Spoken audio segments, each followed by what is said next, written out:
Hello, everyone, and welcome to our 7 Investing podcast. My name is Simon Erickson, and we have a very special program tonight.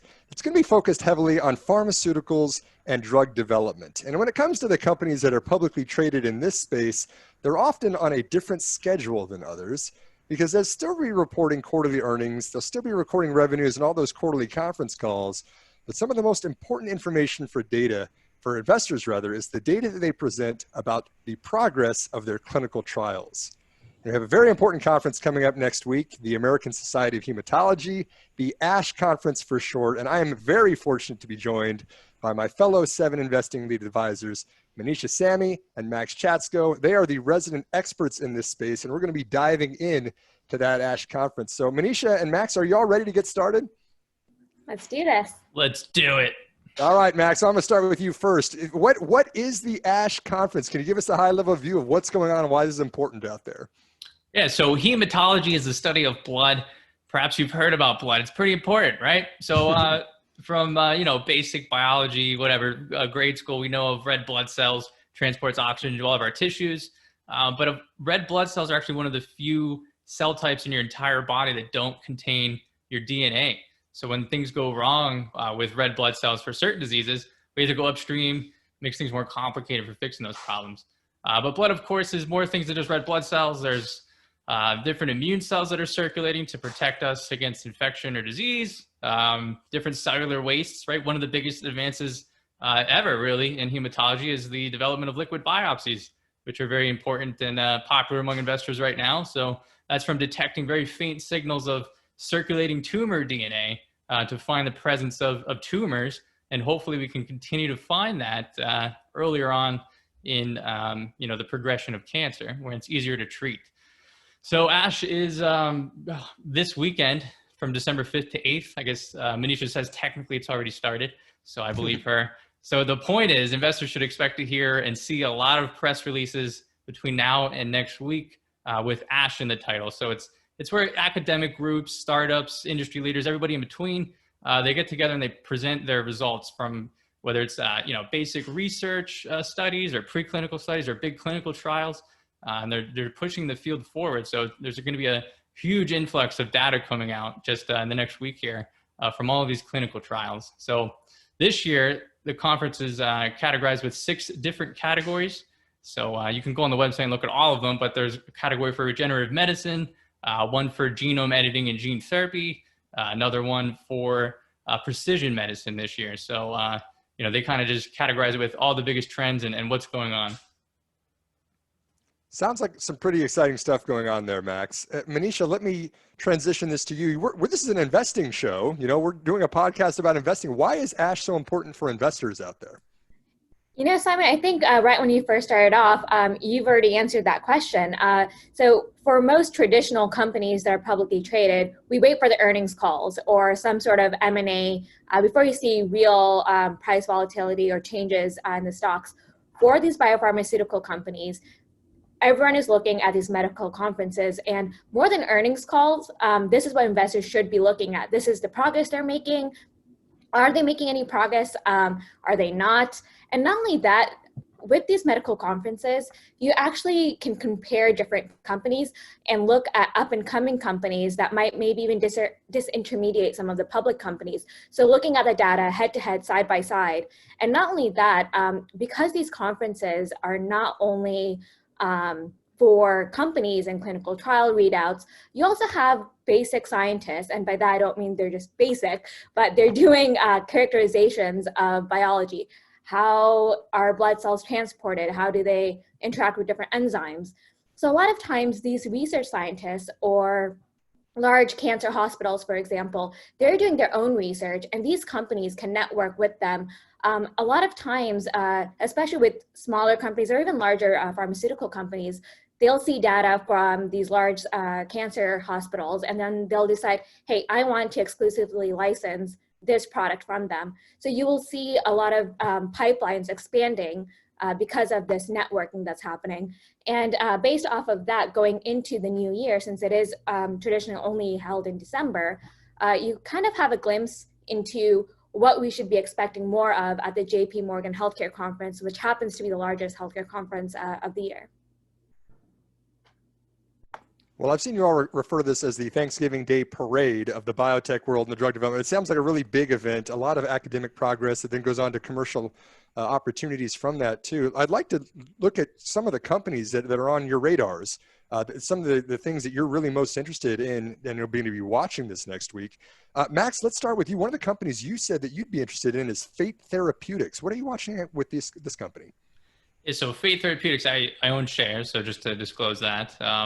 But it's a next generation cell therapy developer. So it's still in the earliest stages of development, but it's really turned some heads among investors on Wall Street. It has an absolutely loaded pipeline. So it has over 14 clinical trials, 14 assets that are in development right now. I think 8 of those are in clinical trials. So it's making 12 different presentations at ASH this year. So this is for a pretty, early company. That's pretty impressive. So the impressive thing here is that, it's taking a lot of different shots on goal for next generation cell therapy. So it's working on improving how we manufacture cell therapies. So rather than harvesting cells from patients, and then you have to send those to a lab and you have to separate them and then engineer them and then grow them again and expand them again and then put them back into patients. It's a lot of steps. A lot of things can go wrong. It's very expensive. So the company is working on different technologies that would improve manufacturing, like off the shelf. So if you had cancer, this, a cell therapy might just be available for you to try. You don't have to wait the 2 or 3 weeks for the harvesting and engineering steps to take place. It's also working on different types of cells. So not just T cells, which we know of, CAR T, of course, but also working with natural killer cells, which are part of the innate immune system. And they have some inherent advantages over CAR T cells. So, they can be dosed multiple times. They have some advantages potentially in solid tumors, in addition to, blood tumors or working with cancers of the immune system. So this year, though, so I own shares. So this has worked in my favor. But the company is right now worth $5.3 billion, which is, I think, maybe, from the stock market's been going crazy this year, right? We all know that. But I just wonder how much good news has been priced in. Maybe that's a fair valuation for a company that's, 14 different assets in the pipeline. But I wonder how much better can it get with ASH data? Maybe it actually could work against the company if the data aren't what investors or analysts were expecting. And there's a ton of competition in this space. So the bar is very high, and even like good results could send a stock that's already has a lot of good news priced in, maybe down a little bit. So what do you think on that, Max? And $5.3 billion, is it overvalued, or is this company fated to go even higher? I tend to be more conservative, I guess, with valuations. And we've had these conversations on Slack. This year's been terrible for me in terms of how I approach that, because everything looks expensive to me, really. But I don't know. Like I said, I guess we'll see it with ASH. Maybe I'll change my mind. Who knows? But I think there's a little more risk here with the valuation. So there might be less return available for people who get in at this price. But I've been wrong so far. Who knows? Makes sense. And it sounds like they've got a lot of exciting stuff that they're going to be reporting next week. Ticker on Fate Therapeutics, FATE, appropriately on that one. Manisha, another therapeutics company, CRISPR Therapeutics, is one that's on your radar. What are you watching for CRISPR right now? Sure. So I'll also disclose that I own shares of CRISPR Therapeutics. So for those of you who haven't heard about CRISPR, it is a gene editing system, but I'm pretty sure that all of you guys have at least heard the terminology CRISPR. So CRISPR Therapeutics was the last of the 3 publicly traded pure play CRISPR companies to IPO. That was back in 2016. And they happened to be the first CRISPR company to enter human trials. So they moved pretty quickly. So this is based off of the patents from Emmanuel Charpentier and Jennifer Doudna. Both of them won the Nobel Prize in Chemistry for 2020. So very exciting. And I mean, honestly, with CRISPR gene editing, it's the most simple way to put it is it's a 2-part system. You have your guide RNA that goes and looks at your genome and attaches to the right part, and then you have a nuclease, which is essentially a scissor function, and cuts the DNA and corrects point mutations or completely deletes genes that are erroneous or cause disease, or it can take out a gene and replace it with something that is corrective for a disease. So right now, what we are expecting at ASH is the first, well, kind of going back, CRISPR Therapeutics is working on a whole slew of things in regenerative medicine, including diabetes, but sickle cell disease is their front runner, CTX001. So it is addressing sickle cell disease and beta thalassemia. So sickle cell is exactly what it sounds like, your red blood cells, which should be perfectly round and flow through your blood vessels. It happens to have a sickle shape. Beta thalassemia, rather than having the circular shape, it looks like a square. And some of the issues that arise from that is it just gets restricted in certain blood vessels, causes pain. Oftentimes these patients have to get blood transfusions on average of 10 times a year. They're often going into the ER, so it's a devastating disease. Combined, there are about globally 360,000 births where these babies have sickle cell disease or beta thalassemia. So it's a huge market. That is why previous to CRISPR Therapeutics, we've had a number of other gene therapy companies addressing sickle cell disease. So for CRISPR Therapeutics, we initially received data earlier this June on 3 patients. 2 patients were treated for transfusion-dependent beta thalassemia and 1 patient for sickle cell disease. Now, in the abstract that was released for ASH, we'll have data for 7 patients. And what we can tell from the abstract is that of the 5 beta thalassemia patients, all of them have remained transfusion-free since getting edited by CRISPR's CRISPR therapy, CTX001, and both of the sickle cell disease patients, they have not had something called VOC. So basically it's extreme pain that results in them going to the ER. Very promising. However, a lot of the data that they were presented, it was pretty early on. They submitted the abstracts in August. So by the time they present their data in December, we have a good 6 months of data and durability analysis. So that's very exciting. I think a lot of the good news has been priced in. It's over a $9 billion company. So I completely commiserate here with Maxx. So I think, I mean, in terms of upside, probably not too much, but I can see a lot of downside if it doesn't meet investor expectations. And Manisha, CRISPR is such a big deal. It's something academically that's been talked about for years, but how exciting and how big of a deal is it now to actually start seeing these human trials taking place, seeing some data from actually how it's working out there? It's extremely exciting. And I think, you know, we've talked about CRISPR a lot in terms of therapeutics, but the applications are so large. So you can think about diagnostic applications. There's applications in just pure research and understanding how genes function.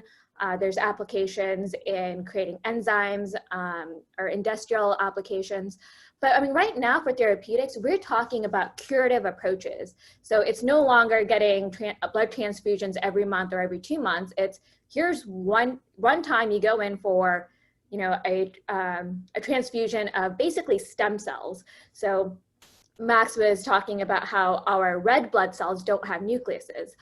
So what stem cells are, so luckily that does have a nucleus, which means we have our DNA there. So they take stem cells to make the edits. So that stem cell then differentiates and basically populates your red blood cells, and then it creates your NK cells that Maxx was talking about, your T cells, and all of those fun cells that make sure that you're healthy.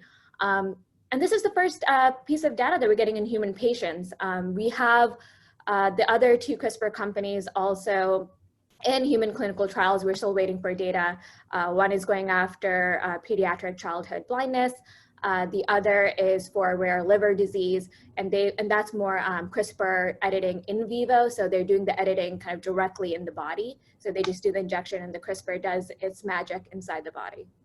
Great. Well, looking forward to seeing what CRISPR. Oh, go ahead, Maxx. Yeah, I want to stick with that. Let's stick with CRISPR. So those data from CRISPR Therapeutics look really good. I know it's still very early, yeah, but let's not get ahead of ourselves. But let's say that all the results hold up, and this looks like it's a cure for beta thalassemia and sickle cell disease.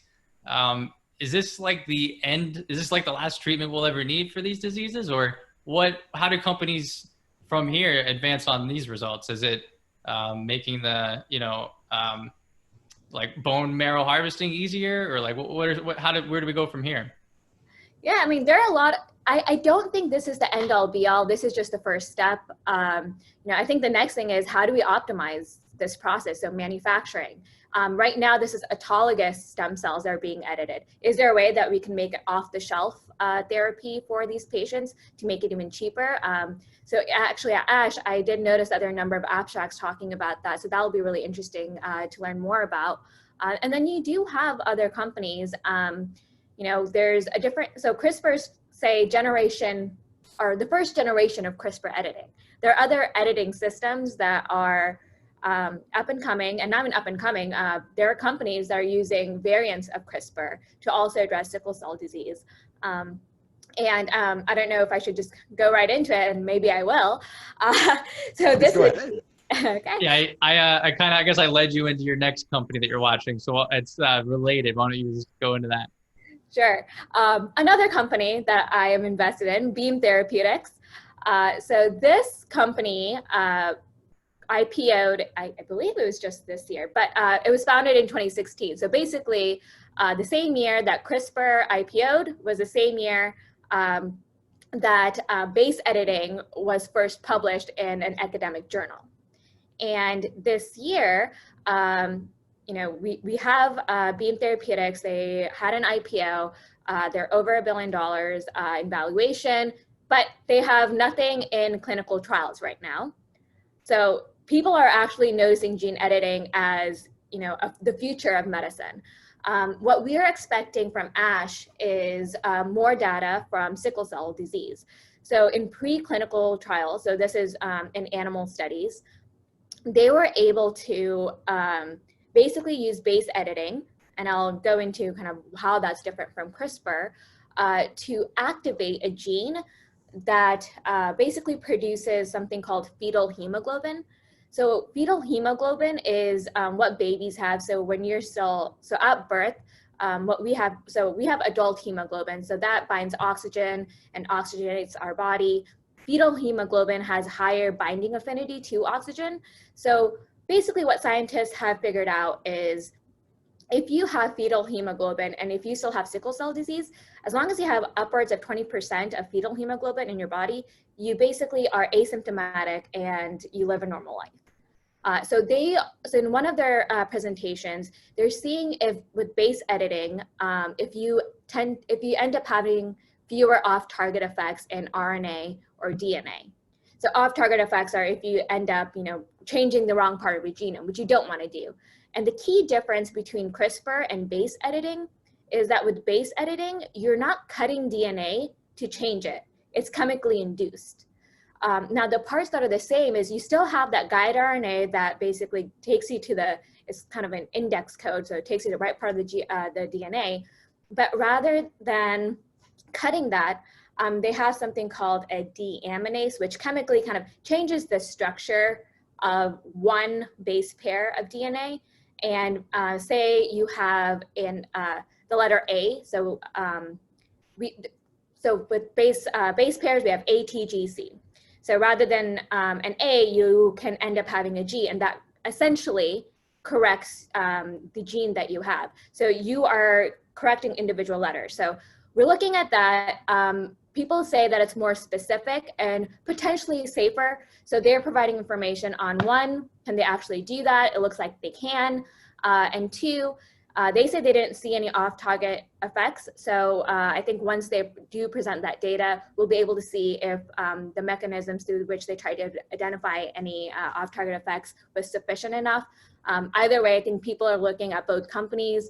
To me, I will say preliminarily, it looks like it works. So it's just a matter of, which one works better in which kind of environment for cancers, and especially in hematologic cancers. Yeah, base editing seems like a more ideal form of, I guess it's not gene editing, but a way to engineer genomes or genes. I don't know what words. People get mad when you start calling it gene editing. Right. But yeah, Beam Therapeutics has been crazy lately. So it's actually valued at $3.3 billion. It's almost doubled in November. It's so maybe a lot of this enthusiasm for ASH is already kind of maybe priced in, but right. And 3.3 billion for a company that is not even in human trials, I will say that's pretty remarkable. A bit scary, I would say.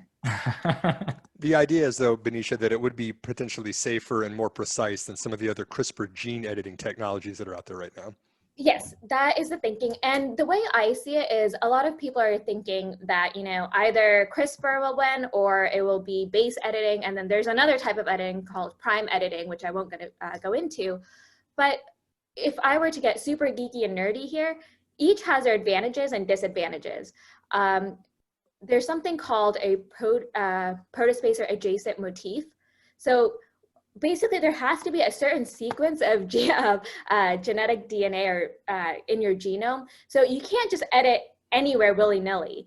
You have to have, say, 3 Gs in a row or 2 Gs in a row before you can actually make that edit. So where areas of the genome that's amenable to CRISPR may not be amenable to base editing, which may not be amenable to prime editing. So really all of these technologies and editing systems, they're complementary. So there will be multiple winners in my opinion. And that's how you have these companies popping up. Well, for anyone listening to this podcast, to clarify, we are not geeking out and getting too nerdy here tonight. We're just talking about drug development genomics, right? It's after hours. We're having a good time. And also, I think it hopefully is very clear that we've got the right advisors on the case for following the upcoming conference, a wealth of knowledge here. Max, bring us home with one more company that you're watching. This one is Adaptive Biotechnology. This is a diagnostic company. What's on your radar with this one? Yeah, so Adaptive Biotechnologies. Again, it's also kind of trading at a pretty big premium. It's over $6 billion, only has one product on the market. I think maybe $90 million in revenue in the last 12 months. So pretty trading at a pretty high premium. But it's got a pretty interesting technology platform, right? So I mentioned at the beginning, liquid biopsies. So those are where we're trying to detect faint signals of circulating tumor DNA. So those are little strands and fragments of DNA that are shed by cancerous tumors. We can pick those up that are circulating in your blood and say, hey, wow, look, you have cancer, even though maybe we can't see it with other tests or you don't have any symptoms yet. So Adaptive Biotechnologies is developing a technology platform for detecting various things, not necessarily just cancer, but evidence of disease at earlier stages before you have symptoms or after you have the disease and have it cleared. So it has its first product called clonoSEQ, and this is used to detect and monitor something called minimal residual disease, MRD. It's actually becoming a very important metric for various blood cancers. So if you have let's say non-Hodgkin's lymphoma or something, a type of white blood cancer, and then you get treatment and it gets cleared and you're in remission, you still have to go to your doctor and get follow-up.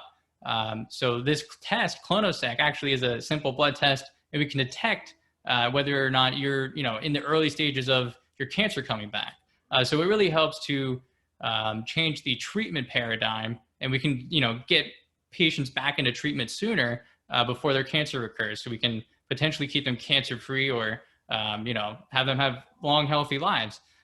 So the company itself is not presenting at ASH, I don't believe, but its product, clonoSEQ, is going to be involved in 37 different ASH presentations. So you can see with Fate and with Adaptive, Simon, I'm going with volume here at ASH. Okay, wow. I just want the people who are taking over the floor. And this is good for Adaptive Biotechnologies. It shows that their product's gaining traction, shows that MRD is an important metric, and it also will help to build out the rest of the company's platform. It's looking at different diagnostics for like Lyme disease, for instance, various types of cancers. It also has a drug pipeline that it's still in the early stages, but that's coming as well. So it has these like 3 different pipelines, two of which are diagnostics, one of which are drug candidates. So it's an interesting company to watch. It's also partnered with Microsoft, which is how it's kind of using as the backbone of its data mining and mapping technology platform. So pretty interesting. I've heard of that Microsoft company a time or two, Max. Just in general, liquid biopsies and diagnostics, and it's a competitive space. There's a lot of awesome stuff going on in this space. Is this just a race to who can detect more biomarkers, or is there a way to differentiate, or how do you make sense of all the companies that are competing in this space right now? Yeah, so we should probably talk about that in another podcast, I think. But it's kind of like Manisha said with CRISPR, right? There's different types of CRISPR tools, right? There's gene editing, there's base editing, there's prime editing. and they all have a place in, you know, in healthcare and therapeutics.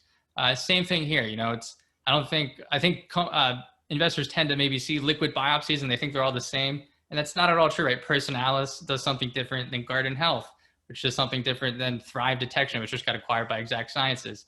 Does something different than, what was the company that Illumina just bought? What was that? Grail. Grail. Yeah, all right. Sorry, I forgot. Yeah, so they all have like their different advantages, disadvantages. And, you know, adaptive biotechnology is the same thing. It's just a matter of what data are you throwing into your, you know, training algorithms and what are you getting out? So I would say it's competitive and it's new, but it's brand new. So it's not like you have to displace existing incumbents necessarily.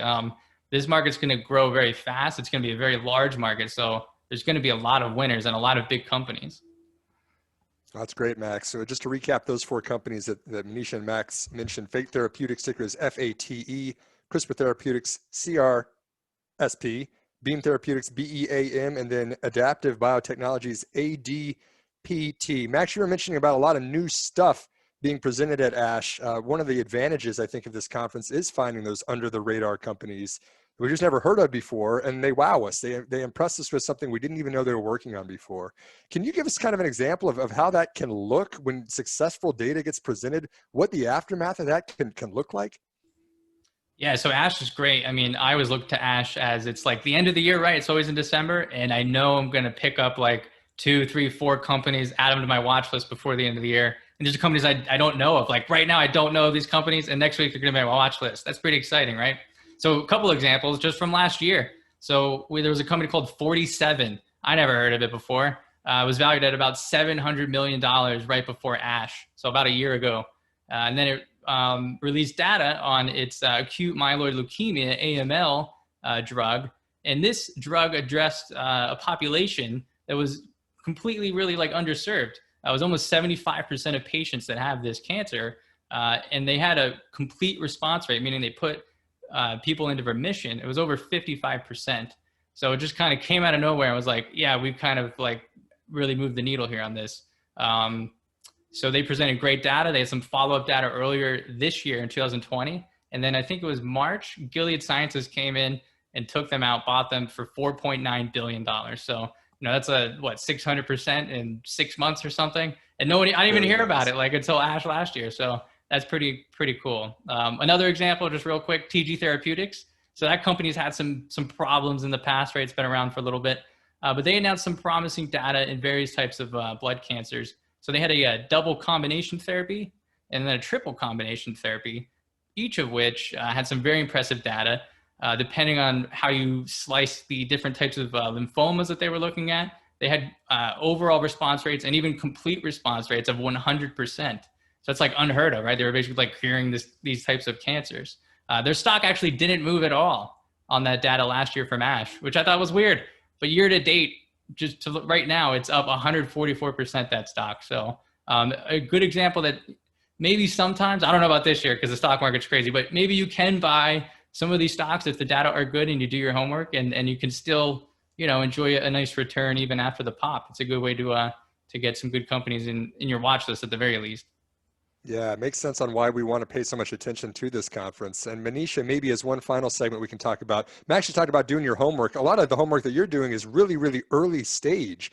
Stuff is really early in the pipeline. Are there some abstracts being presented this year that are of interest to you earlier in the pipeline? Sure. So I will start off with saying, so I looked through kind of the different types of abstracts or the therapies and kind of which buckets they were falling under. So there are over 2,000 abstracts that are presented. And clearly I read all 2,000, right? So no, I did not. But what I noticed, which was really interesting, is you have Keytruda and Opdivo. So these are huge multi-billion-dollar drugs.